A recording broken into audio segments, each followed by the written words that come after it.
So, when is the last time that you felt just utter joy?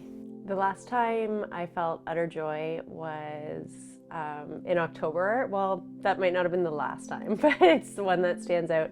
In October, I flew home to surprise my mom for her 65th birthday. It was super joyous because I don't get to see her very often, and it was a really monumental kind of milestone of a birthday. And yeah, it was super special and joyful. Finish this sentence. I miss my family. How is it being away, living away from your family? It's the most difficult thing in my life, for sure. It's really hard because I love my life here, and I know that it's what really fills me up, but I just miss all of the little things with my family, so I'm not around for the birthdays and the celebrations, and as people are getting older, it makes it even harder. So every time I come home, seeing my parents look a little bit older, my grandparents, yeah, it's really difficult. And I just miss having them being a part of my daily life, which when you're a kid, well, if you're, you know, fortunate enough to have a family that is close like that, we spent all of our time together, so it just felt so natural. And now it's that feeling of like it's never going to be that way again, and also accepting that and that that's okay. But yeah, it's hard. What words, if any, in your life cut the deepest? Well, I think sometimes the words that are most difficult to accept are ones that people say to you that you can really recognize as being true, even if it's like seeing parts of yourself that you might not be totally aware of, or that you kind of turn a blind eye to. And I think when I was growing up, and I hope that I've like grappled with it a little bit better now, but that I could be really nasty and have a temper when I was mad.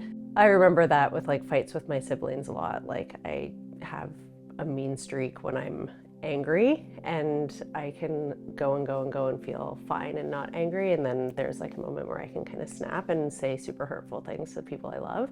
So that's something that I've really tried to work on as I've gotten older, and just being aware of that as a quality that I absolutely don't ever want to have.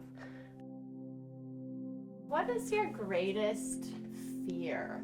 Not to talk about this again, but like missing things with my family, and not having enough time with them. And I think I've been scared of that like my whole life. Like it's kind of constantly something that is top of mind for me, which is maybe not super healthy, but I often think about like how terrible it's going to be when I lose my parents or one of my siblings or a niece, or like it's just one of my best friends just lost her dad this year, and watching her go through that is just like something absolutely unimaginable to me. Yeah. If you could go back in your life and change one decision, would you, and what would it be? I know it sounds cheesy, but I like actually don't think I would change anything. I genuinely don't. There are times when I've been miserable and unhappy because of choices I've made, but I know I have like an understanding of my life now that anything that happens is like the only way that it could happen. So I have to say no on that one.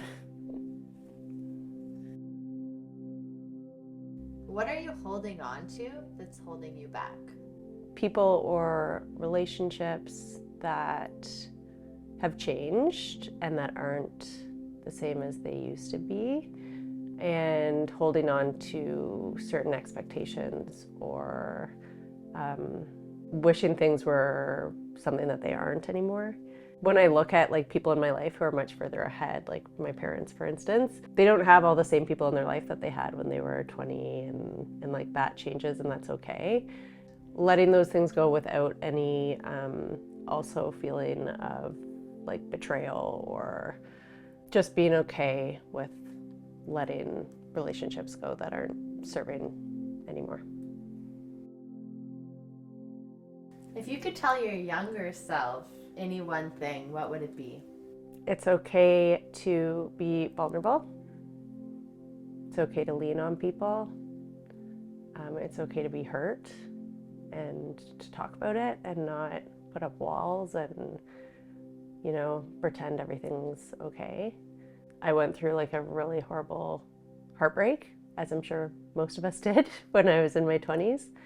And I never dealt with how that actually like affected me and changed who I was.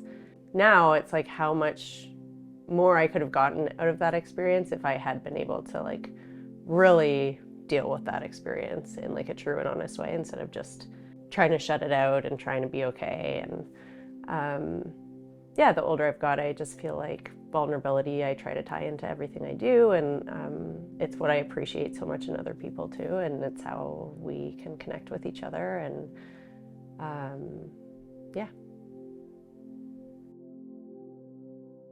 If you were to die tomorrow, what would be your greatest regret, if any?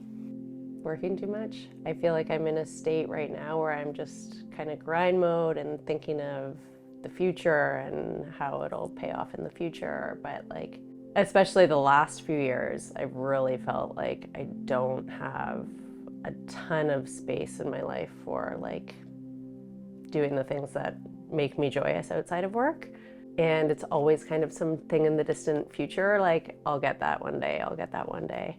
And that's something I'm super aware of and like trying to work on as well. But yeah, if I died tomorrow, it would be all the things that I didn't allow myself to do. Yeah. And what do you do to find balance? It's really, for me, like I am a pretty, by nature, like quiet, solitary person. So it's really just like finding moments by myself, whether it's going for a walk or sitting with my book for 30 minutes or sitting and having a coffee by myself, but really just like making sure I'm carving out time away from my phone, and time where I'm just solo and like doing something simple. Yeah. What is your biggest insecurity? I think my biggest insecurity is that I always felt like I was stupid. I always thought I was dumb. And growing up, it was like a lot of rhetoric in my family that like I was the dumb one, which was not intentionally like cruel on my family's part, but it was just kind of the constant running joke, like Hilary's like the young baby dumb blonde.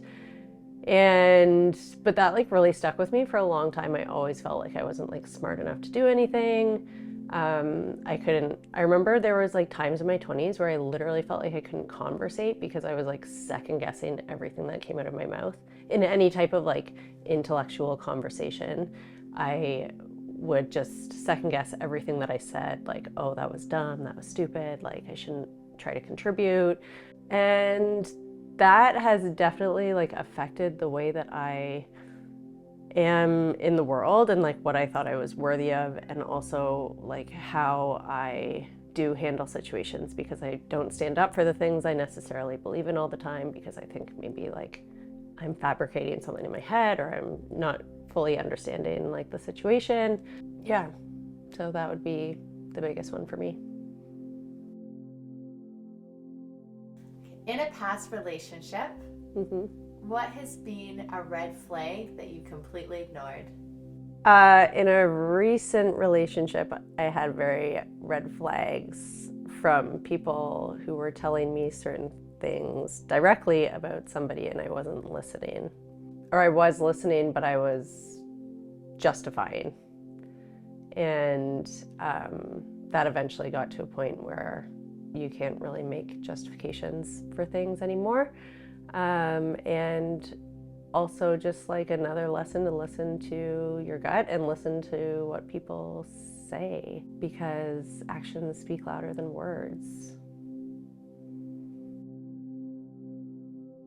Are your thoughts narrated? And if it is, how does your inner voice speak and how does it treat you?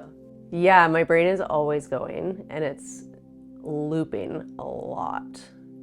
Especially this last year with like a lot of stress with work. It was just on these like loops, like just like laying in bed at night, just like brain on loop. And it talks just in a way that like I like oftentimes like I don't want to be that person that's talking to me. Like it's always like urgency, things need to get done, like just like so stressed. My inner critic, if you want to call it, is pretty hard on myself in a way that I would like never be to somebody I love. But just that kind of idea that you're not doing enough and you need to be doing more and you need to be doing a better job, and that kind of constant chatter that, yeah, I'm good at quieting sometimes, but it goes all the time. If you could change anything about the way you were raised, what would it be? Not a lot of things got talked about in my house, so it was very non-confrontational. And even beyond my house, like into like my extended family, like it was very like everything's always fine, everything's perfect. But it obviously led to like a lot of like I remember if like someone was mad at you in the house, like nobody talked about it, but they ignored you for a week. And it was just such a gross feeling. And I also like have really seen how I've carried that into relationships as an adult. And I like I'm still learning like how to communicate in a relationship in like a healthy, productive way, because I often will like get mad about something or upset about something, but I won't ever say what it is. And I remember like when I first started learning about like chakras in school for holistic nutrition, they did like a chakra reading on everyone, and my throat chakra was just like so closed. And I remember feeling like I was like, oh my God, I have felt like my throat has been like suffocated for like years and years and years. And I remember with like my first romantic relationship, I would literally be trying to say something and I like could not get words out of my throat. Like it was like they were stuck, like a physical sensation. And I just think I was never like taught how to like healthily deal with conflict, because like conflict is going to happen. And I don't blame my parents for that at all. But if I would change one thing, like I was very privileged to have a lovely childhood. But that was kind of like, and watching parents fight or siblings fight, and it was just kind of a common thread. Like nobody actually talks about anything. Like, let's fucking talk about it. Yeah.